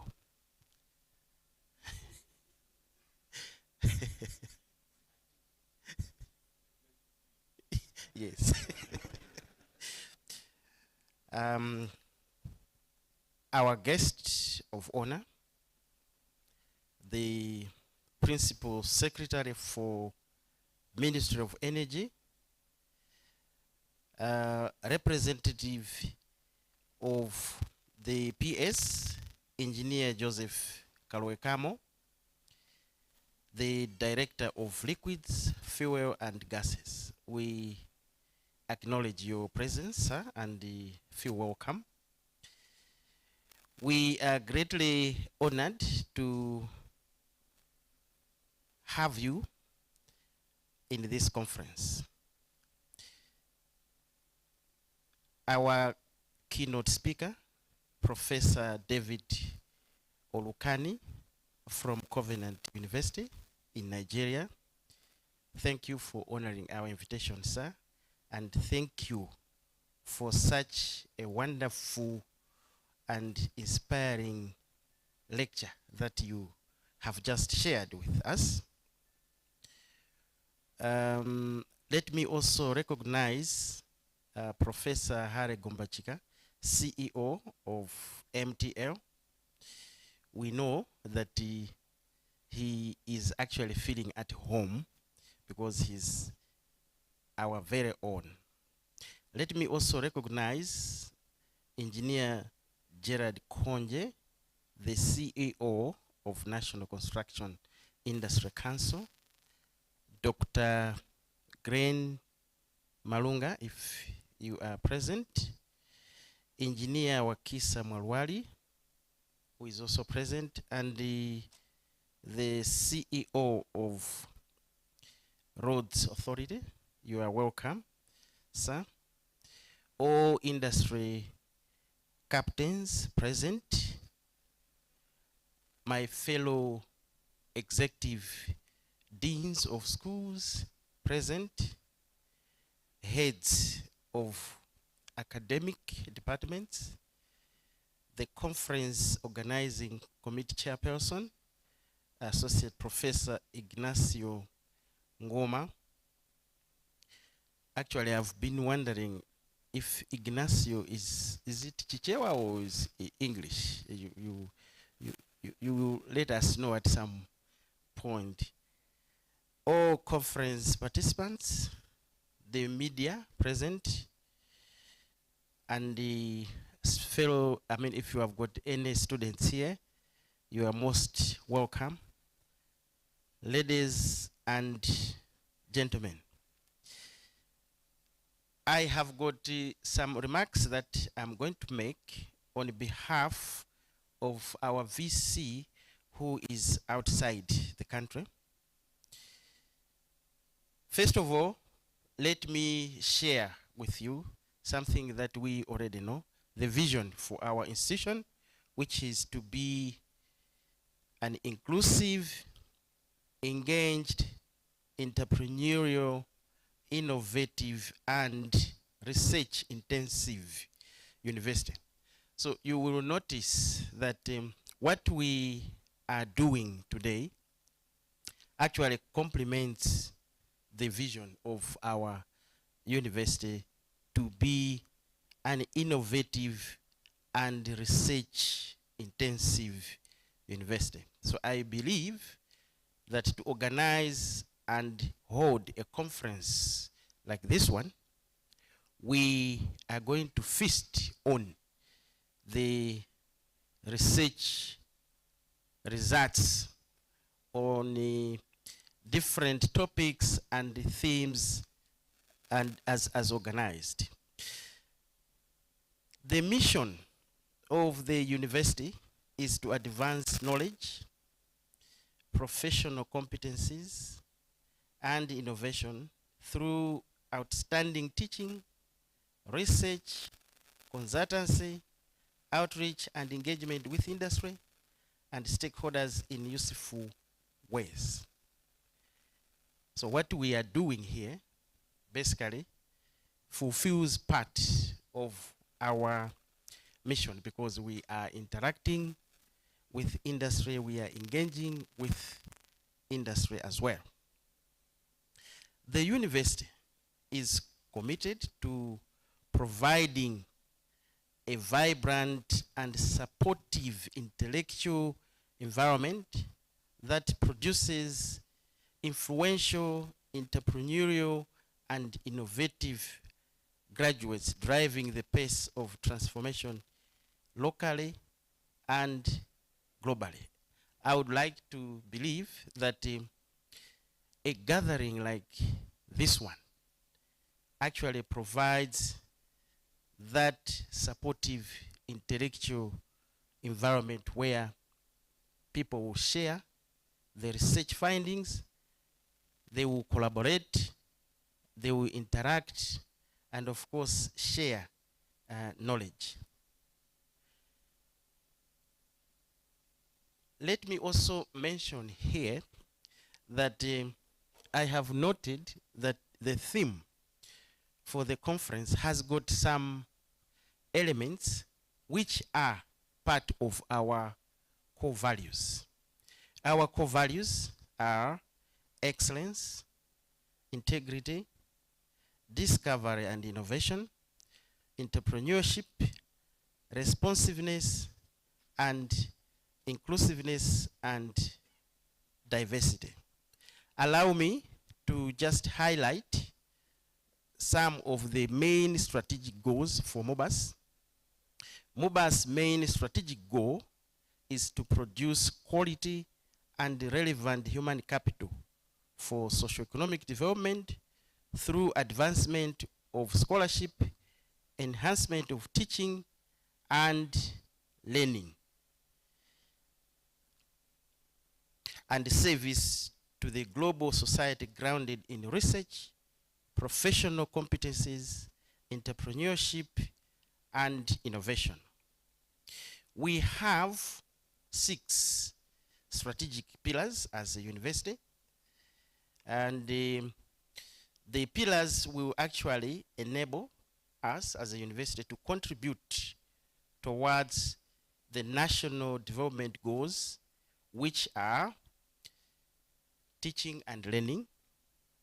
That's pillar number 1. Then research and consultancy, finance and resource mobilization. I think that's why my colleague talked about the MOBAS Commercial Limited, which is a part of our drive for resource mobilization. Then number 4, we have governance and management, innovation and entrepreneurship, industry engagement, and community outreach. The guest of honor and conference participants, you will see that MOBAS has a plan that is geared towards achieving the National Education Sector Investment Plan for 2020 up to 2030. The CEO of MTL happens to be very conversant with this plan, and I was told at some point that you can recite the executive summary of this plan by heart. The role of MUBAS schools, like we have here, the School of Engineering, is to organize conferences like this one. MUBAS delivery systems is driven through schools, and we have got 5 schools.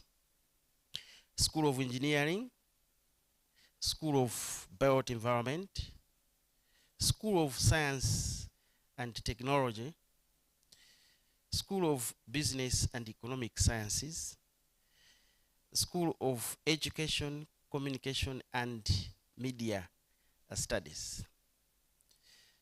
These schools complement each other in driving the vision for MUBAS.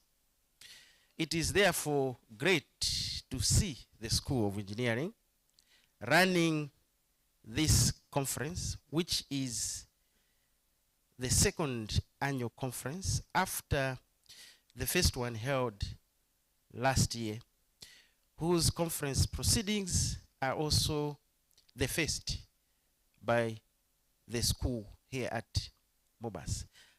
I would like to, in a special way, congratulate you, the Dean, because we are making history. This is very historical.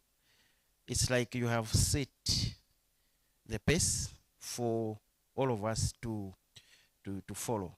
And let us put our hands together to actually congratulate the Dean for organizing this conference with his team.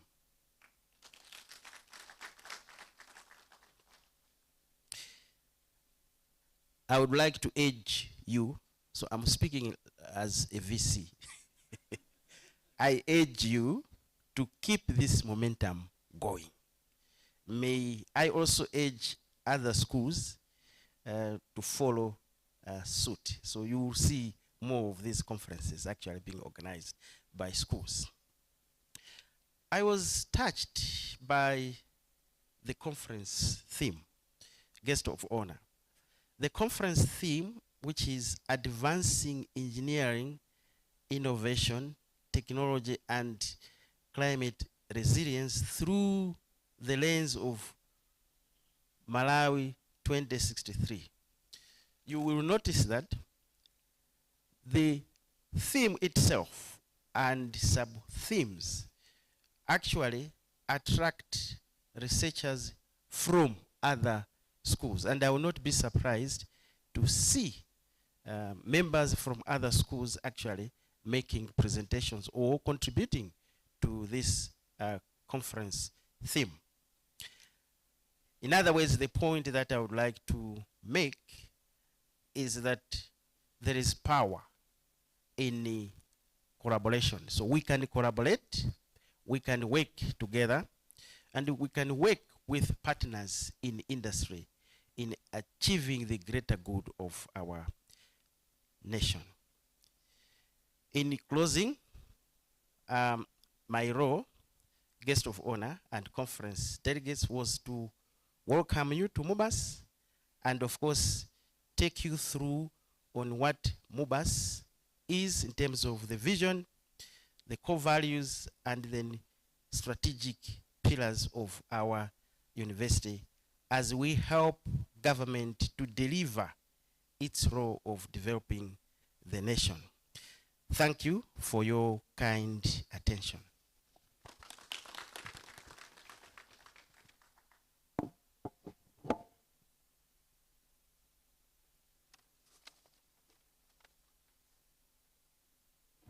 Thank you very much, Associate Professor Mphatso Kamdaya. Distinguished guests, ladies and gentlemen, it's now time for our opening speech, which is going to be delivered by Engineer Joseph Kalwekamo, who is representing the Principal Secretary in the Ministry of Energy. A big round of applause as our guest of honor is making his way to the stage.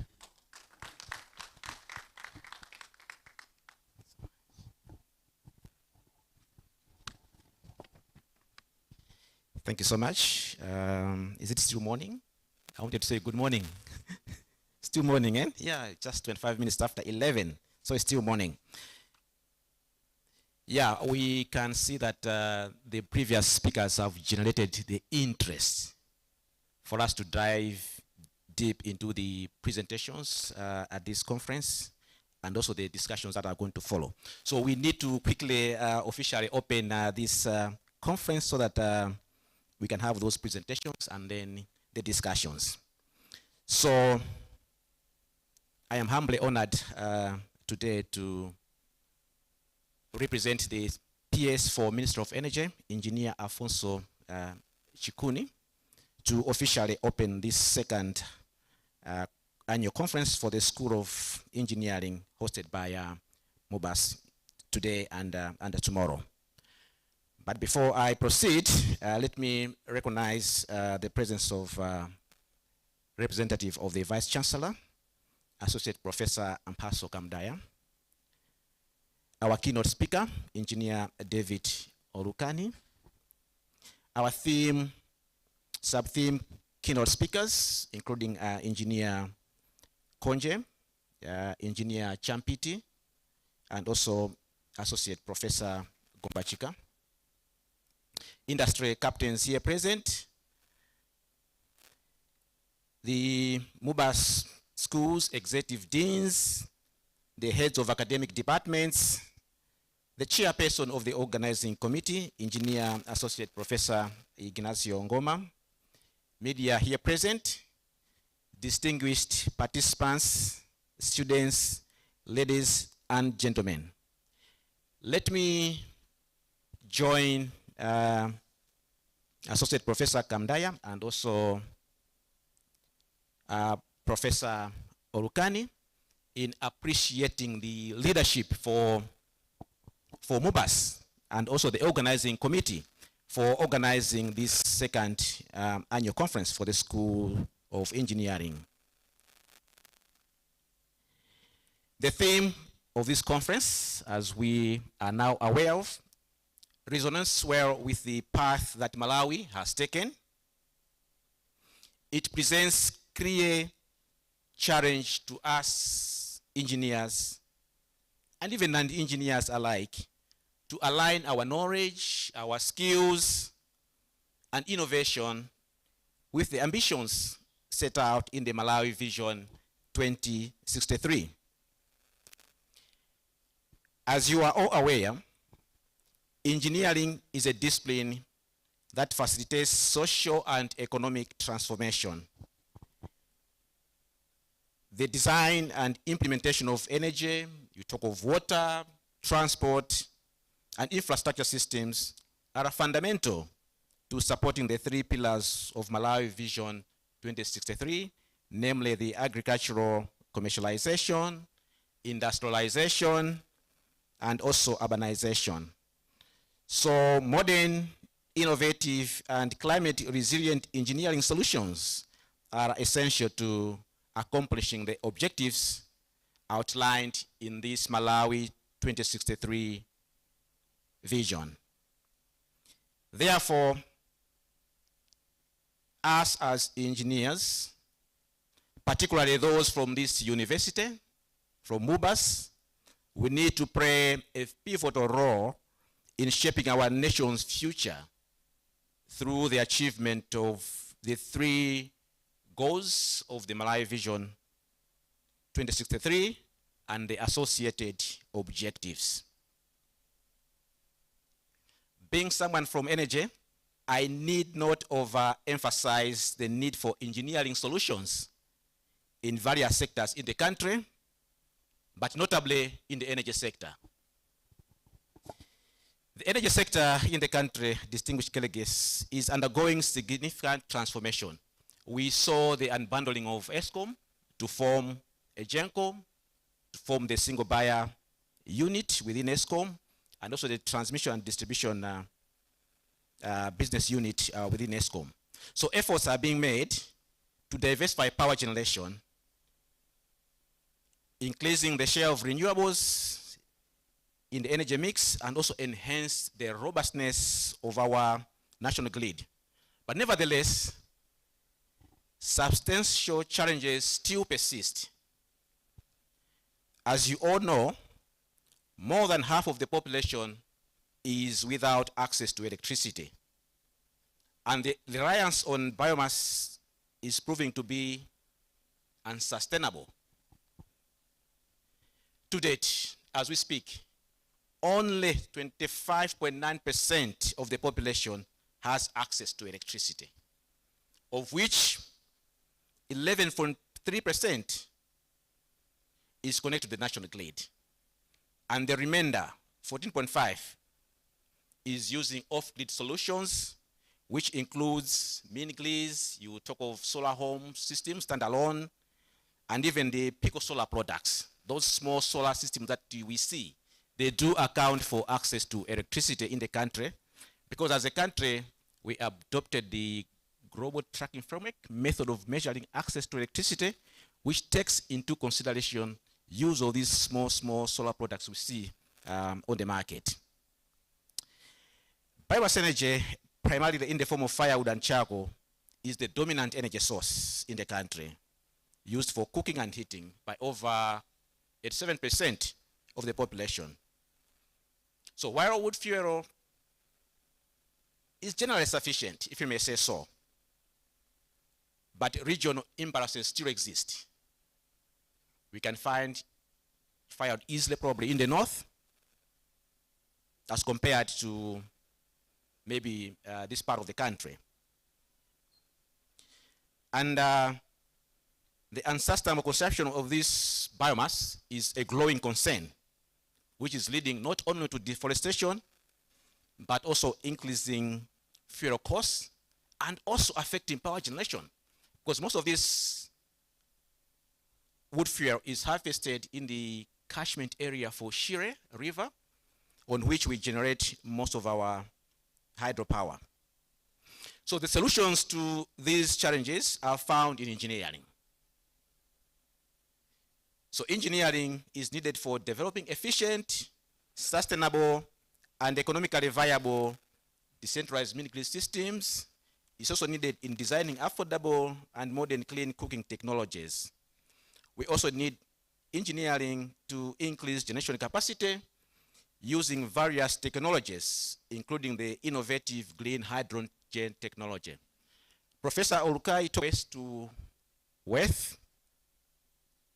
That's what we're producing, like the dustbins. I saw dustbins. But you can go an extra mile as Malawi to also consider using waste to produce electricity. As a ministry, we've had proposals from potential investors to generate electricity from waste. Of course, the capacities are small, not more than 10 megawatt, but they make a difference. They make a difference. So what is critical is to manage the waste, collect and manage it, and use it for various purposes, including power generation. We also need engineering solutions to create smart energy systems that save both urban and rural communities, among others. So it is imperative for academia and applied research to take the lead in this endeavor. We rely on you, on your expertise to develop technologies and models that are effective within the context of Malawi. So research and development is very key in that regard. In the Ministry of Energy, we have a directorate for research and development. But though we have this directorate within the ministry, it doesn't mean that it should be the Ministry of Energy doing it. We will rely on academic institutions like MUBAS to conduct those R&D issues. Turning to the issue of climate resilience or climate change, the growing and undeniable threats of climate change cannot be overlooked. The rising global temperature, erratic rainfall patterns, and increasing frequent droughts are adversely affecting ecosystems and infrastructure. The energy sector in the country has not been spared from adverse impacts of climate change. Malawi's electricity generation is heavily reliant on hydropower with approximately 400 megawatts of installed capacity. So we are over-reliant on hydropower generation. So the impact of climate change is affecting power generation. The volatility, yes, of climate change underscores the vulnerability of our electricity generation. The prolonged dry spells and extreme weather events result in reduced water levels in our rivers, particularly the Shire River, where approximately 70% of our electricity is generated. This reduction directly affects electricity production, subsequently impacting national productivity, public services, household livelihoods, and the economy in general. Besides this, the location of our power plants is prone to cyclones, which have caused significant damage to power plants, particularly affecting the Kapichira hydropower station. You will recall that in 2022, Cyclone Anna severely damaged the Kapichira hydropower station, resulting in loss of about 129.6 megawatt of power, which is about 32% of Egenco's generation capacity. So the impact was felt across the country. You will remember that. So in this regard, engineers have a significant role to play in designing and implementing energy systems that are both efficient and resilient to environmental stress, like the cyclones we've talked about. So this involves building infrastructure that can withstand climate shocks, investing in diverse and decentralized power sources, and also integrating innovative energy storage technologies to ensure reliability during supply disruptions and other times as well. So designing for resilience involves anticipating future challenges instead of merely reacting to failures. So we have to be proactive. Let's have infrastructure that can withstand climate change shocks. And this responsibility goes beyond technical expertise. It is an ethical imperative. The choices we make today as engineers will determine the well-being of future generations. As such, our work must reflect not just innovation and technical precision, but also a deep commitment to sustainability, equity, and long-term national resilience. This conference, therefore, provides an opportunity to enhance collaboration, as previous speakers have talked about, among the government, academia, and the private sector.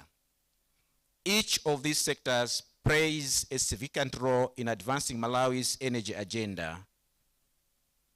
Research should inform evidence-based policy. Like for us in the energy sector, to make informed decisions, research has got a critical role to play.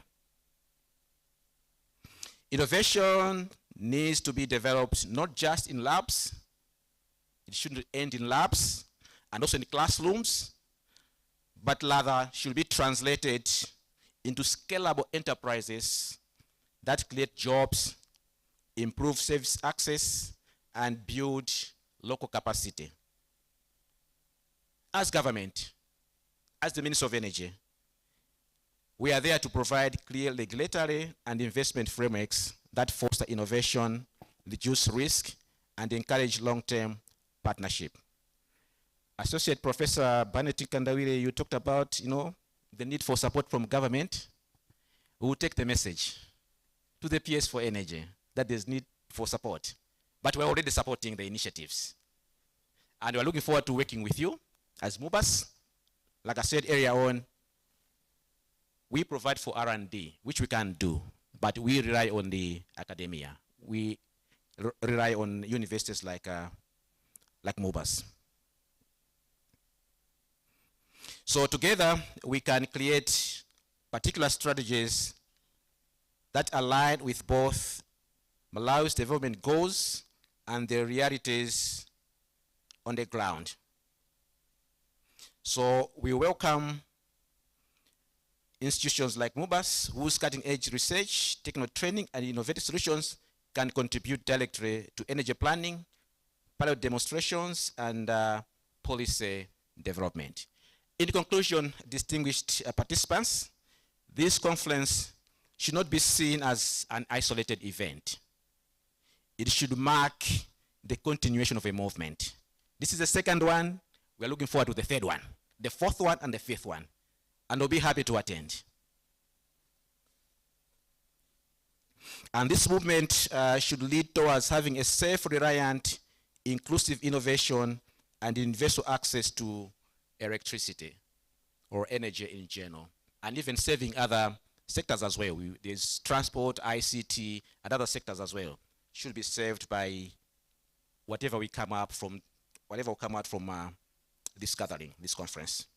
So I encourage all participants, including students, faculty, researchers, and professionals, to meet this challenge. Let your ideas be ambitious. We should dream in color. Your designs practical, and your commitment unwavering. Let us engineer a Malawi that is energy secure, climate resilient, and industrially empowered through the lens of Malawi Vision 2023. So on behalf of the PS Energy, it is now my singular honor to declare the second annual conference of the School of Engineering here at MUBAS officially opened. I thank you for your attention.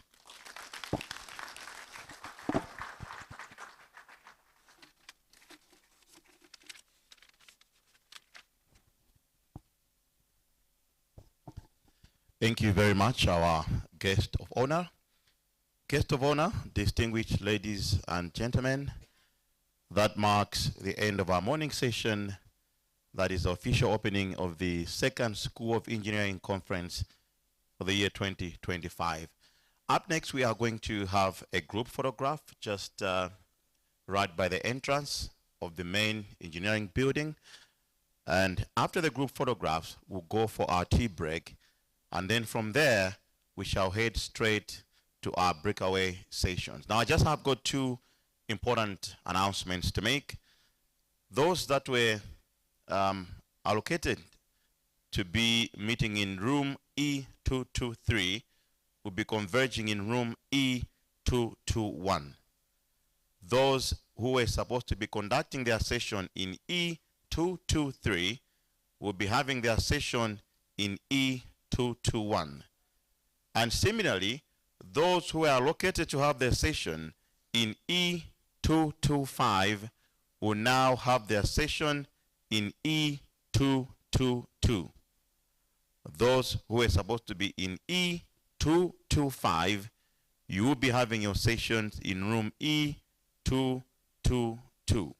And the second announcement is that for the refreshments for our tea break, we'll be given coupons just right by the door as we're making our way towards the front of the main building for our group photographs. So before you go to have your refreshments, make sure that you have a coupon. Thank you very much.